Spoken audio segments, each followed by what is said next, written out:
Larry and I met because we both had the same morning routine. For about 5 years before we met, I had been going to the same. I had the same morning routine. So I would leave my house and go just across the street from our neighborhood. There was a gas station, which here in Atlanta they're called Racetracks, is the brand of gas station. So I'd head over to the racetrack and I would get my coffee, and it's always in this racetrack styrofoam cup. And in fact, I got made fun of relentlessly at work for my racetrack coffee, and when all the women had Starbucks and I had my gigantic racetrack cup, and it's kind of a source of making fun of me at work, but I loved it. And the crew there is just amazing. The staff at Racetrack was just unbelievable. After a couple, years of going there, they knew me, and as soon as I'd come to the door, they'd be like, "Hey, Ellen, good morning, how you doing?" And they knew how I took my coffee, which at the time was just black with a little bit of non-fat milk. And they'd be like, "Is your milk over there? You got your milk?" And most times yes, but sometimes no. And they'd race over to the cooler and go get me my milk to have with my coffee. It was like just awesome. No reason not to go there every morning. And occasionally I would need gas on those mornings, so it was a good fit that I was already at a gas station. And on this particular morning was one of those mornings where I needed gas, so I was at a pump. And it's so busy in the morning, slam packed. It's like a million cars coming in and out. It's the busiest time for a gas station. It's probably that 7:30 to 8:30 time frame. And so I didn't want to take up a pump while I was getting my coffee. So I got in my car and I wanted to pull forward into one of the parking spots. And right as I did that, somebody jumped out in front of my car, ran in front of me, and I had to slam on my brakes. I was one of my fairly new Tacoma pickup truck, and so this guy jumps out in front of me, and I slammed on the brakes. I was like, "Oh, I'm so sorry." And he waved. He was like, "No problem." And he went inside, and I pulled into my parking spot, went inside, got my coffee, and did my normal routine, getting my coffee, and got up to the checkout, and the guy that I almost killed earlier in the parking lot was next to me, checking out at the same time. And just as I was checking out and paying and about to take my receipt and leave, he placed Justin's peanut butter cup down in front of me, a little twin pack of Justin's peanut butter cups, and said, "This is for you, and something to brighten your morning," or something like that. And I was like, "Oh, okay." And took the peanut butter cup. He just left, just walked away. And I went out to my truck and sat in my truck, and my mind was racing, and I was thinking, man, I've only got a couple seconds, to deal with this. Like, what am I supposed to do with this candy bar? And made the decision to take my receipt that I just gotten and write my phone number on it. And so I wrote my phone number on it, and I looked in the windows, and I waited for him to come out. And he came out and passed by my truck, and I rolled down my window, passenger window, and I said, "Hey!" And he looked over at me, and I said, "Come on over." And I said, "Come on over." And he came over to my window, and I handed him the receipt with my phone number on it, and I said, "Well, then this is for you." And he looked at it, saw that it was my phone number, and looks back up and goes, "No way." I remember it so well. "No way." And I said, "Yeah, call me sometime." And he said, "I will, darling." And then he left and texted me a little later, an appropriate amount of time later, something cute about the peanut butter cups, and that kind of started our story. Yeah. You can tell our first date story. Oddly enough, generally, there's this hypothetical rule of when you get a number to wait how many ever days, I don't know what it is, but certainly not just one day. But the very next day, my boss, his son and his mother had tickets to a kind of a outdoor concert, and it was during COVID. Yeah, October. So they couldn't go for whatever reason, and I was the first one that he thought of to ask to go, and so he showed me the tickets, and I was like, "Yeah, sure," but I gotta find another person to go, and I immediately thought of her because I just got her number, and so I texted her and I was like, "Hey, I know it's pretty sudden, it's like 24 hours. But I was waiting for 6 days. That's right. Sorry about that. But would you want to go to this thing, this outdoor concerto? Yeah. And she was like, "Yeah, it's been COVID for however long, so I've been dying to get out and do something." So we had our first date within days of transferring number.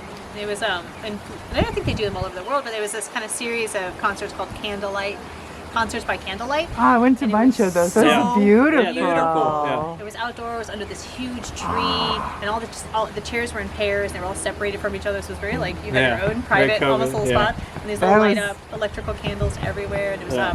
for the Four Seasons String Quartet. I mean, it was the best Oh, you first date Four ever. Seasons? Yeah. I went to that one. Oh, It's nice. incredible. So Yeah. incredible. Yes. Yeah. It We've was been good. to another Oh. one. Very good.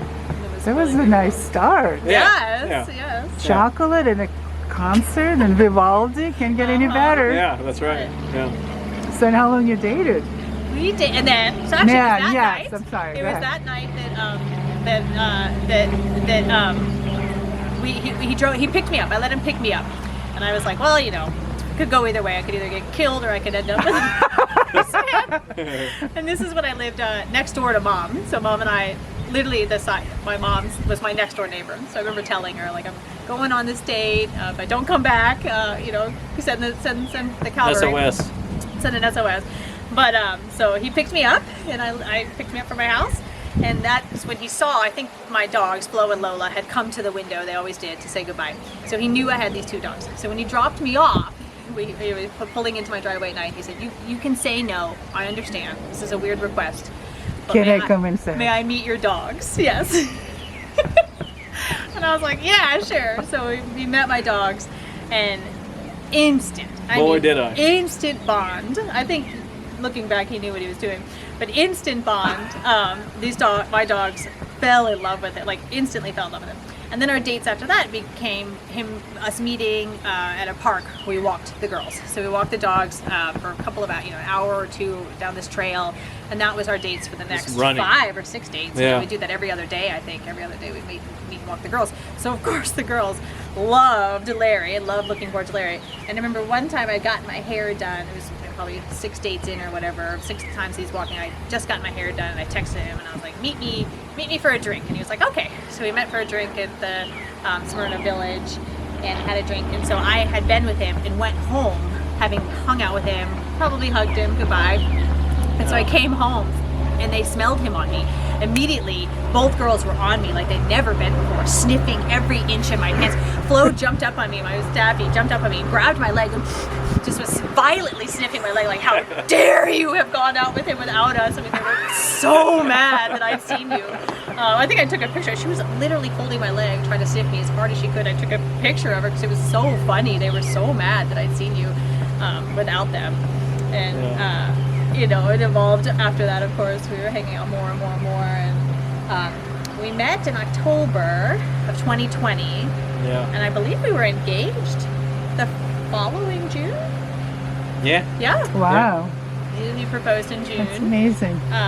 In Jacksonville, and again under Yes. a beautiful tree, this huge Unbelievable. live oak must have been 500-year-old tree. Well, yeah, with the It's like almost awesome. like the angel tree in South Carolina, where the branches come down and they like go back up. It was just Aw. an epic tree. It's awesome. And so he Absolutely. proposed to me under that tree, and we were there for work. We were there for Yeah, after working working on my all rental week. property, laying bricks. Like Larry turned into a bricklayer that weekend, so we had to Yeah. fix some bricks. So he YouTubed how to lay bricks and did that from my house. And then we were dirty and tired, and we just saw this tree and pulled over, and then he proposed to me under that tree. Oh, that's So I have amazing. my first pictures. You know, most girls get their nails done when they're gonna get engaged, when they know they're gonna get engaged. They're always, you know, keeping their manicures up.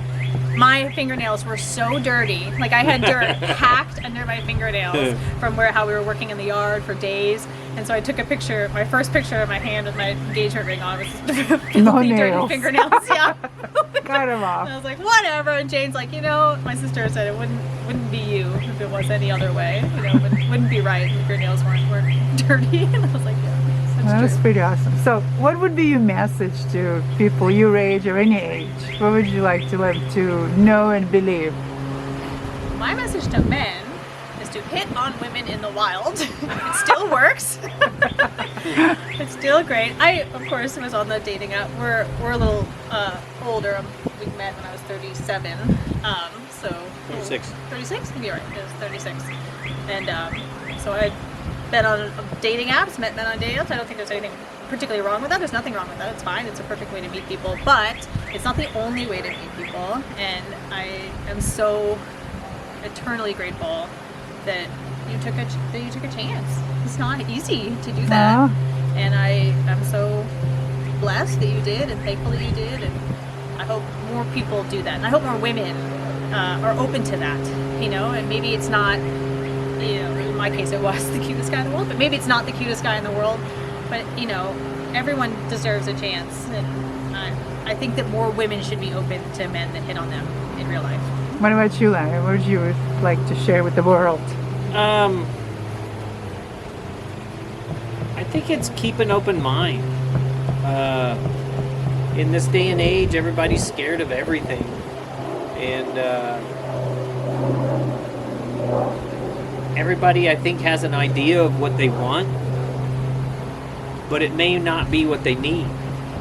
And keeping an open mind really lets the world in, and I think that which constitutes the beauty of life is the variety and the randomness and the possibilities of really finding something new rather than what you always do, see, think, favor. And when you open yourself to possibilities, then amazing things happen. Absolutely, things beyond you can imagine. And Just I let think- it happen organically. Yeah, I think that's living. That's Yeah. really living, and especially in the dating world, you know, there is certainly a lot of complications. No kidding. Yeah, but life's supposed to be fun, and if you don't let life be fun, then you're not really living. That's just the way it is. That's beautiful. Yeah. Well, thank you so much Thank for you. agreeing. I appreciate it. Thank Yeah. you.